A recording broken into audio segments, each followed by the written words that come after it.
Olá, telespectador da TVA, começamos mais uma edição do programa Fala Deputado, que acompanha as ações e atividades dos parlamentares que fazem parte da nossa Assembleia Legislativa de Santa Catarina.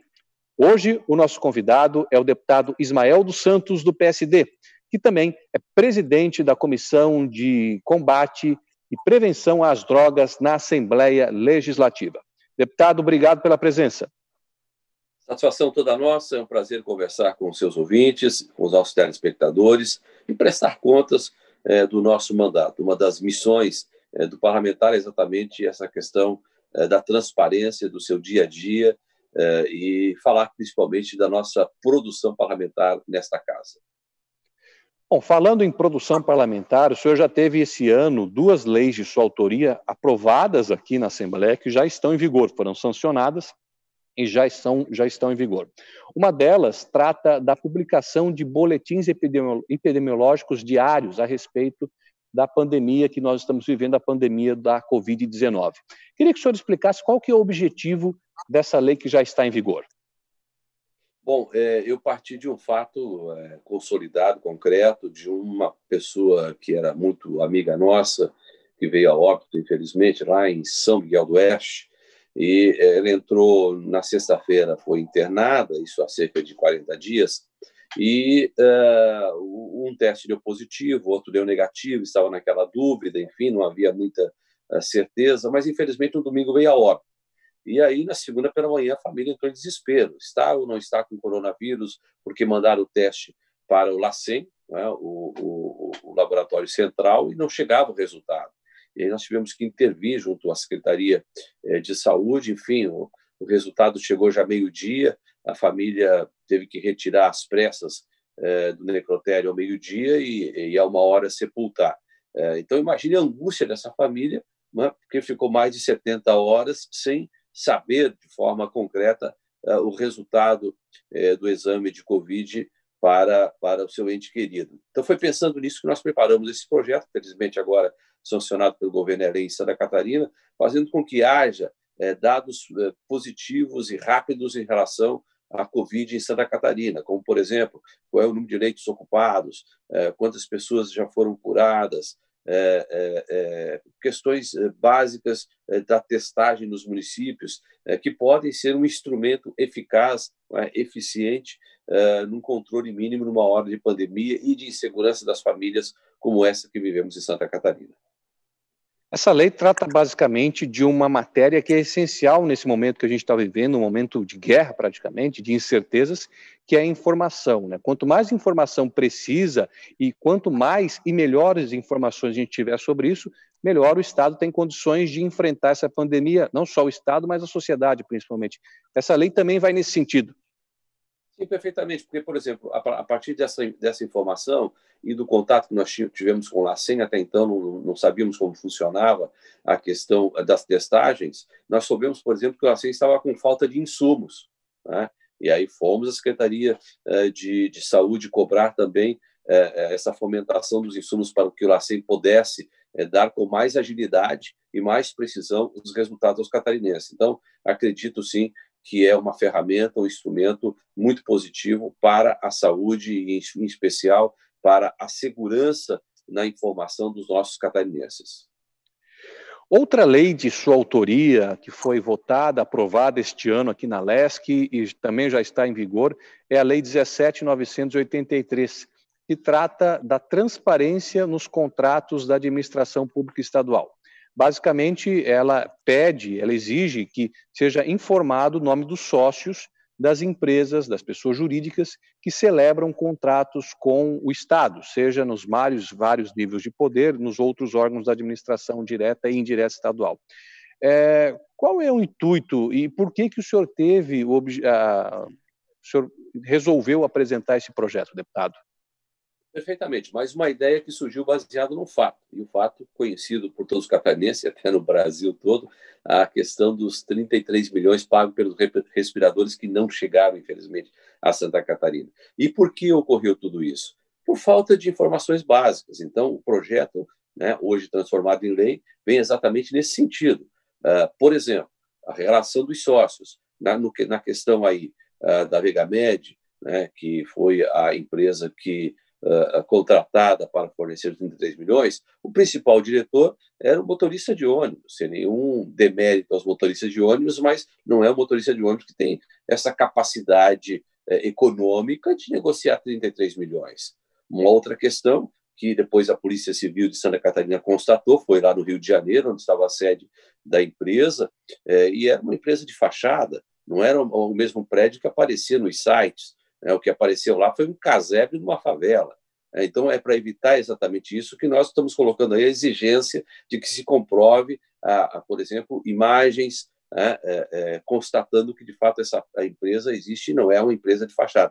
E, por último, eu diria, essa lei ajuda também para que se evitem os chamados sócios laranjas, e que alguém coloque um terceiro na lista aí de sócio apenas para fazer a aparência, o teatro do processo. Então, são com essas garantias que nós podemos evitar problemas como esse que tivemos na licitação dos 33 milhões para os respiradores. Acredito que essa é uma lei que não só serve para este momento, mas de forma perpétua aí, ajudando na segurança das contratações de todas as empresas que queiram negociar e isso é interessante lembrar também que não é só com o governo do Estado, com todos os órgãos públicos, Tribunal de Justiça, Tribunal de Contas, com a Assembleia Legislativa, enfim, vale para todos os entes públicos do Estado. É uma colaboração a mais, num esforço por parte da Assembleia, no caso do seu mandato, para tentar evitar que episódios como ocorreu, o senhor mesmo citou a questão da compra dos respiradores, se repitam. Afinal, é uma função da Assembleia, do Legislativo, do Parlamento, fiscalizar as ações do Executivo, e essa lei vai nesse sentido, imagino. Claro, lembrando que a missão de um deputado, de um parlamentar, de um vereador, enfim, do Legislativo, tem aí um tripé, né, que é legislar, que é produzir leis, que é efetivamente fiscalizar, não é, o erário público, a saúde do erário público, e uma terceira missão, que é fazer esse link, essa conexão entre as demandas da sociedade e aquilo que efetivamente o governo do Estado pode oferecer. Deputado, já que estamos falando de pandemia, ainda estamos no meio dessa pandemia, a Assembleia Legislativa, no decorrer desse ano, se mobilizou, voltou suas atenções a essa questão, não poderia ser diferente, doou recursos seus para o combate à Covid, e os deputados também, de forma individual, nos seus mandatos, foram muito procurados por várias entidades, pela sociedade como um todo, para tentar colaborar no enfrentamento dessa pandemia. De que forma que o seu mandato foi acionado e que o senhor pôde se mobilizar, além desses projetos que o senhor acabou de falar, que foram transformados em lei, para ajudar aí o nosso Estado a enfrentar esse momento difícil? Bom, de forma coletiva, você bem lembrava, né, a economia que a Assembleia Legislativa fez, não só foram 30 milhões para a questão dos respiradores, perdão, 20 milhões para os respiradores, como também 20 milhões doados para a questão do ciclone. Então, 2 momentos aí em que o Estado teve grandes dificuldades e que a Assembleia Legislativa fez esse gesto, não é? Foram quase 50 milhões devolvidos ao governo do Estado para que pudesse socorrer os catarinenses. E agora, de forma individual, de forma do gabinete, nós, claro, tivemos que diminuir um pouco o nosso ritmo de trabalho no que diz respeito às estradas. Eu estava fazendo uma média de 10 mil quilômetros por mês antes da pandemia, reduzimos bastante isso, a pelo menos 30%, mas o trabalho remoto se acelerou muito. E aí nós conseguimos montar, por exemplo, o gabinete 104 da Assembleia Legislativa, o gabinete nosso, nestes aí 6 meses, conseguimos distribuir mais de 500 cestas básicas para amenizar a fome de catarinense em todas as regiões de Santa Catarina. A gente não colocou isso em redes sociais ou coisa parecida, eu estou colocando isso aqui porque já é fato consumado, apenas para dizer da nossa preocupação também nessa área social. E, é claro, continuamos dando assistência a prefeitos, a vereadores, e esse roteiro não parou, esse périplo por todo o estado de Santa Catarina, procurando saber quais são as necessidades, quais são os desafios, e principalmente atendendo aí associações de todos os ramos que nos procuraram, no sentido de trabalhar os decretos do governo do Estado e os decretos municipais, né, o que abre, o que fecha, o que pode ter uma certa elasticidade, enfim, essa foi o nosso foco no sentido de darmos resposta às angústias da sociedade, porque não só cuidando da saúde, uma outra questão também é a educação, mas um terceiro item que é fundamental, que foi a questão econômica. Então, exatamente tentando amenizar o colapso econômico, a gente procurou dar a nossa contribuição, fazendo meio de campo com o governo do Estado. Falando ainda sobre pandemia, das várias consequências dela, nós já falamos aqui da questão econômica, da questão da saúde, mas tem um aspecto também que é o psicológico, né? A gente está gravando esse programa no mês de setembro. O mês de setembro é conhecido como o mês do Setembro Amarelo, que é o mês de prevenção ao suicídio. Certamente essa pandemia afetou muito o psicológico das pessoas, em virtude de tudo que aconteceu, perda de emprego, necessidade de isolamento social, idosos que tiveram que ficar reclusos de uma hora para outra. Esse é um tema que o senhor acompanha há muito tempo, né, deputado, a questão da prevenção ao suicídio. Eu queria que o senhor falasse um pouco a respeito dele e se o senhor notou que houve alguma transformação, alguma mudança em função dessa questão da pandemia, se essa situação se agravou aqui no nosso estado em virtude de todas as consequências da pandemia. Não há dúvida. Eu até escrevi um artigo recentemente chamado Uma Outra Pandemia, que fala exatamente dessa questão da saúde mental. E aí são dois temas fundamentais para o Setembro Amarelo, a depressão e o suicídio. E eu acrescentaria um terceiro, que são a questão das drogas. Deixe-me começar por esse terceiro. Por exemplo, nos Estados Unidos a gente tem uma informação muito precisa da Organização Mundial da Saúde. Nos meses de maio a junho, aumentou em 54% a incidência de overdose por drogas em relação ao ano passado. Olha só, 54% o aumento de overdose. Aqui no Brasil, e nós temos dados de algumas regiões, chegou a 34% o aumento de overdose. Foi também, de forma muito acentuada, a procura pelo sistema do SUS de pessoas que usaram alucinógenos durante a pandemia, né? E isso acaba levando para o segundo estágio, que é a depressão, e, finalmente, para o terceiro estágio, que é o suicídio.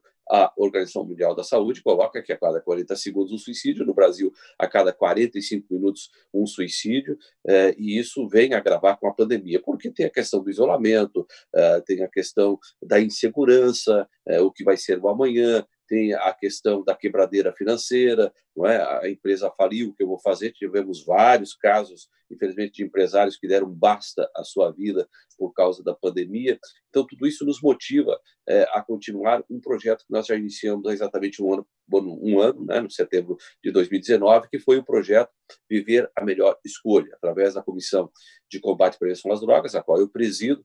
Nós fizemos um roteiro por todo o estado de Santa Catarina, em Câmara de Vereadores, com palestras para, principalmente, professores, autoridades do Legislativo, do Executivo, tentando, através de palestras com o psiquiatra e também a nossa experiência, amenizar essa questão. Fizemos em Chapecó, fizemos em Criciúma, fizemos em Itajaí. Este ano teríamos mais 10 Câmara de Vereadores, onde iríamos apresentar o projeto para a população. Infelizmente, a pandemia não permitiu. Então, a gente está fazendo isso de forma virtual, né, tentando chegar às pessoas.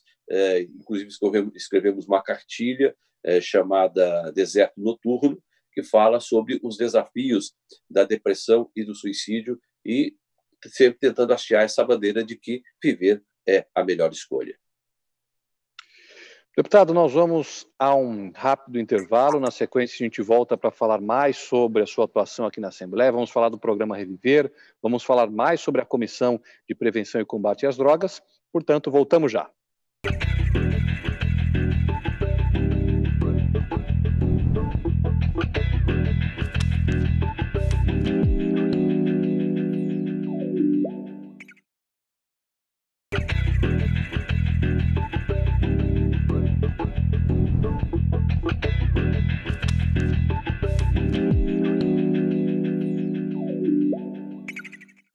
De volta com o segundo bloco do programa Fala Deputado, nosso convidado hoje, o parlamentar Ismael dos Santos, do PSD.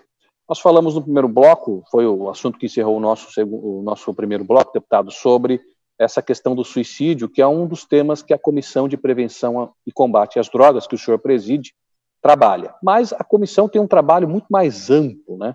Como que essa questão da pandemia afetou os trabalhos da comissão, se é que afetou de alguma forma, além dessa questão do suicídio que nós já tratamos no primeiro bloco, no decorrer dessa pandemia. Como que isso afetou os trabalhos da comissão? Bom, de um ponto negativo, eu chamaria a atenção para a interrupção das palestras de conscientização que estávamos fazendo em todo o Estado. Nós temos na nossa equipe um policial militar, um policial civil e um técnico que cuida da área das comunidades terapêuticas, e nós estávamos atendendo uma média de 1.000 alunos semana, 1.000 alunos por semana, não é? Nessa faixa etária que o ProERD, por exemplo, que é um programa fantástico, não atende. Nós estamos atendendo aí principalmente alunos do segundo grau. Então, isso, infelizmente, causou uma barreira para nós e tivemos que interromper esse trabalho de atendimento às escolas, até porque as escolas estão fechadas ainda, né? Por outro lado, nós avançamos muito em relação à questão das comunidades terapêuticas. Por quê? Se existe um lugar relativamente protegido para o coronavírus, é a comunidade terapêutica, porque eles já estão isolados, né? Já estão num formato de distanciamento social. E aí nós tivemos duas preocupações. A primeira delas, em que fosse mantido o programa Reviver. Né? Para quem não tem muita intimidade, o programa Reviver foi implantado em 2013, depois de muito debate com a sociedade, com o Ministério Público, com o governo do Estado, nós conseguimos avançar, o governo comprou a ideia. Hoje são 720 vagas financiadas pelo governo do Estado, a R$1.000 a vaga, então são R$700 mil que o governo investe todo mês no acolhimento desses dependentes químicos. E eu sempre digo, imagina se não houvesse essa atenção do governo do Estado. Aí a nossa preocupação em se manter os repasses durante a pandemia para o programa. São 10 vagas por comunidade terapêutica, são 70 comunidades em todo o estado de Santa Catarina. Imagine você, 700 jovens na rua, não é? A maioria delas não tem vínculos familiares, e com essa questão aí do coronavírus. Então, lá eles estão protegidos, né? Estão relativamente seguros, né? E o que é preciso é que o governo continue dando essa assistência para que efetivamente continue o processo de reabilitação, que geralmente vai a 9 meses, onde há terapia ocupacional, onde há convivência entre pares, disciplina, espiritualidade, enfim, pilares para que o jovem possa sair dali com condições de enfrentar o mundo lá fora. Então, essa foi a nossa primeira preocupação, a manutenção dos repasses da Secretaria de Saúde do Estado para as comunidades terapêuticas. E estamos conseguindo manter os repasses em dia. E uma segunda preocupação foi, efetivamente, dar essa assistência aos acolhidos, né? Porque lá também tem toda uma batalha mental, espiritual, enfim, por que eu não estou no mundo lá fora, por que eu vou ter que passar 9 meses aqui, alguns pensam que isso é um desperdício de tempo, etc. e tal, mas com o tempo a gente vai trabalhando, e é importante lembrar, todas essas comunidades têm o seu psicólogo, o seu terapeuta, a sua assistente social, que dão essa assistência mínima, e nós estamos conseguindo evitar um grande fator que havia antes do programa Reviver, que era a tal, eu chamo porta de banco, né, a porta giratória, o entra e sai. O garoto, a garota entrava na comunidade terapêutica, às vezes para dar um tempo para o traficante, para o grupo de amigos, e ele ficava apenas 24 horas. Então, nós estamos conseguindo fazer com que haja uma elasticidade, um tempo muito maior de permanência, e estamos chegando aí numa média de 6 meses de permanência desses jovens na comunidade terapêutica, o que dá uma certa eficácia ao programa. Então, esses foram os 2 desafios que a gente manteve aí durante a pandemia, no que diz respeito ao acolhimento daqueles que querem superar a dependência química. O senhor já tratou disso na sua resposta, mas acho importante a gente reforçar. Eu me lembro que em alguns anos o programa Reviver teve problemas aí com atraso nos repasses dos recursos, né? Essa situação, pelo menos de momento, está equacionada, os recursos estão chegando. Graças a Deus. Eu quero aqui agradecer ao secretário de Estado de Saúde que tem tido esse bom senso, não é? De efetivamente investir no programa Reviver. E apenas para lembrar, nesses 6 anos do programa, nós já conseguimos acolher mais de 18 mil jovens em Santa Catarina. E isso é algo marcante. Só para você ter uma ideia, vamos comparar aqui com o Rio de Janeiro, que é, infelizmente, talvez um centro maior de distribuição e consumo de drogas. Lá no Rio de Janeiro, há apenas quatro comunidades que têm parceria com o governo do Estado no que diz respeito a financiamento de vagas. E aqui nós estamos com 70. Então, Santa Catarina passa a ser referência para o Brasil também nessa questão. Deputado, já que estamos falando de recursos, né, este mês de agosto houve a liberação de emendas parlamentares, aquelas emendas que foram criadas por meio de um projeto, de uma alteração na Constituição, que permitem que os deputados destinem emendas específicas para determinado setor, para determinadas áreas, para determinado município ou até entidade. As suas emendas, em geral, beneficiaram que segmentos, né? Aonde foram destinados os recursos que o senhor, na condição de parlamentar, assinou ali para que eles fossem destinados? As emendas impositivas passam a ser um projeto fantástico, porque o cidadão ele deseja que os recursos dos seus impostos retornem para o seu município. E uma das formas que isso aconteça de forma equânime, não é, com isonomia, é através dos deputados que representam as diferentes regiões.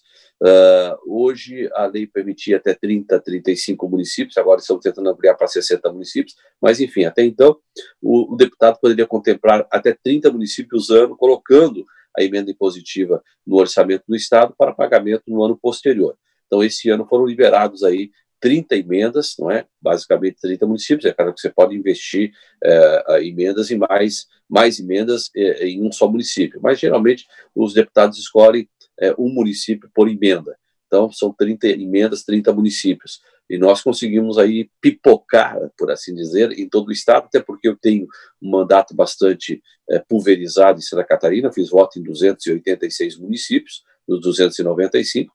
Então, a gente tentou contemplar 30 municípios nas diferentes regiões de Santa Catarina, o que está dando em média aí de 5 milhões de reais ano por deputado, né, no sentido de colocar à disposição das prefeituras. E o meu foco, há 3 áreas que o deputado pode investir: infraestrutura, educação e saúde. Né? Basicamente, 20% foi para infraestrutura, cerca de 25% para educação, e o restante a gente concentrou na saúde, principalmente por causa da pandemia. E trabalhei muito na área de veículos, né, ambulâncias equipadas, fizemos a entrega em Palhoça de uma emenda de 200 mil reais, que vai ser licitado, já está no caixa da prefeitura o recurso, e vai abrir a licitação aí nos próximos dias para a compra de uma ambulância especializada para o transporte de pessoas com necessidades especiais. Né? A semana retrasada fizemos para Rio do Sul um veículo especial para transporte de pessoas com hemodiálise, e assim vamos buscando equipar a área da saúde com condições para atender melhor a população catarinense. Então, digo e repito, as emendas impositivas, elas fazem justiça no sentido de que o cidadão vê os seus impostos retornando ao município de uma maneira construtiva e positiva. Há uma crítica nessa questão das emendas impositivas, que há quem entenda que isso seria atribuição do Executivo, definir para onde vão os recursos. Mas os deputados, como o senhor mesmo acabou de dizer, como estão sempre presentes nas suas bases, têm condições de saber para onde precisam ir os recursos, até acabam auxiliando o trabalho do Executivo nessa questão. Não há dúvida, e o melhor contraponto a essa argumentação é de que as emendas impositivas representam apenas 1% do orçamento. 99% fica na mão do governador. Então, apenas 1% é destinado aos deputados para que façam, porque é o deputado que está no dia a dia lá nos municípios. Esse final de semana, por exemplo, eu vou visitar 6 municípios, 3 no sábado e 3 no domingo, já devidamente agendado com prefeitos, com vereadores, e é lá que a gente vai ouvir as demandas, não é? O governador não tem essa condição de estar presente em todos os municípios da Catarina. Agora, nós o fizemos, através dos 40 deputados, nós temos condições, sim, de estar presente nos 295 municípios, ouvindo, não é, quais são os reclamos e as demandas do cidadão e podendo trazer essas informações ao governo do Estado. Deputado, eu me lembro que eu gravei um Fala Deputado com o senhor há alguns anos, e nós discutimos também no final do programa a questão da reforma política, né? Que sempre é um assunto que está em voga, sempre está sendo discutido, e dá a impressão que muito pouco se avança nessa questão. Nós estamos começando um período eleitoral nos municípios, e talvez a principal novidade desse ano é a questão do fim das coligações nas candidaturas proporcionais, para vereador no caso, que vai ocorrer na eleição de 2022. O que o senhor entende dessa questão da reforma política, da questão da legislação política, da legislação eleitoral? Nós evoluímos o suficiente, ainda temos o que evoluir. O senhor já me confessou que era um defensor do voto distrital misto, estamos longe ainda disso. Mas daquilo que já avançou, qual que é a sua avaliação? Entendo que foi positiva a questão da proibição das coligações proporcionais, porque efetivamente agora o partido tem que mostrar sua cara. Antigamente ele colocava um candidato só, né, colocava no cesto dos outros candidatos, acabava elegendo o seu candidato sem preocupações maiores. Agora não, agora você tem que manter, estruturar, arquitetar a sua torre. Vou dar o exemplo de Blumenau. Nós temos aí 230 mil eleitores, temos segundo turno, tem 18 partidos que colocaram as suas torres, né, os seus candidatos. E nós temos só 15 vagas na Câmara de Vereadores de Blumenau. Então, veja bem que de saída, 4 partidos já ficam fora, né? Mas isso dá uma justiça. E um outro fator positivo nessa nova eleição, não só a proibição das coligações, mas também a possibilidade de eleger com a chamada sobra. Isso é, aqui em Blumenau, por exemplo, a cada 10 mil votos você faz um vereador, certo?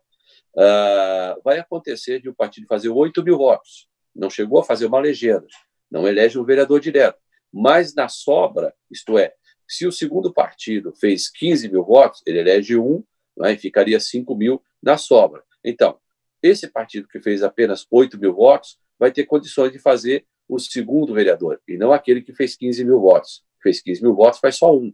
O que fez 8 mil votos também faz um. Por quê? Porque a sobra dele, 8 mil votos, é maior do que a sobra do primeiro partido, que seria 5 mil votos. Então, basicamente, de uma forma bem simples, essa é a forma de explicar a questão da sobra, que é uma novidade na legislação brasileira. E eu lembro aqui do episódio de 2002, quando eu fiz 60 mil votos, fui o mais votado em Santa Catarina, né, e não me elegi, porque não tinha essa lei, né, não tinha lei da sobra. Então, eu não consegui atingir a legenda, que era 77 mil votos, e fiquei de fora, né, e gente com 12 mil votos se elegeu deputado estadual naquela ocasião.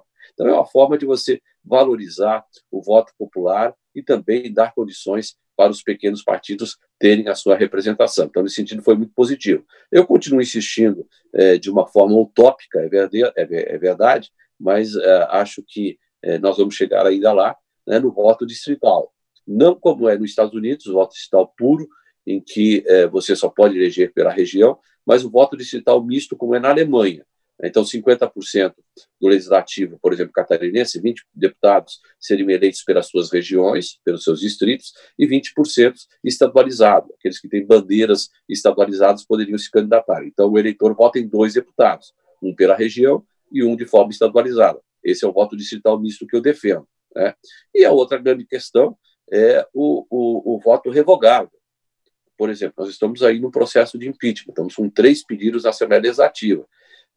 Se nós tivéssemos a questão do recall, né, do voto revogável, não precisaria o impeachment, né, bastaria um plebiscito e a população diria, olha, esse governador, esse prefeito, esse presidente não está cumprindo aquilo que efetivamente listou no seu plano de governo. Então, é dado um voto de desconfiança, como se diz. É como funciona no parlamentarismo, né? Mais ou menos essa seria a ideia para o voto revogável.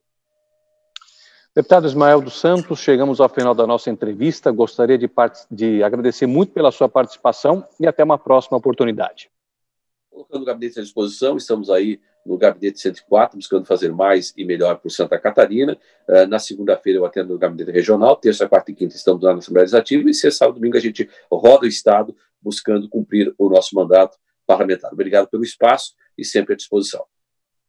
Obrigado novamente e a você que nos acompanhou, agradecemos pela audiência. Você pode acompanhar a reprise deste e de outros programas no decorrer da programação da TVA ou conferir no nosso canal no YouTube que você acessa por meio do site alesc.sc.gov.br. A todos obrigado e até a próxima edição do Fala Deputado.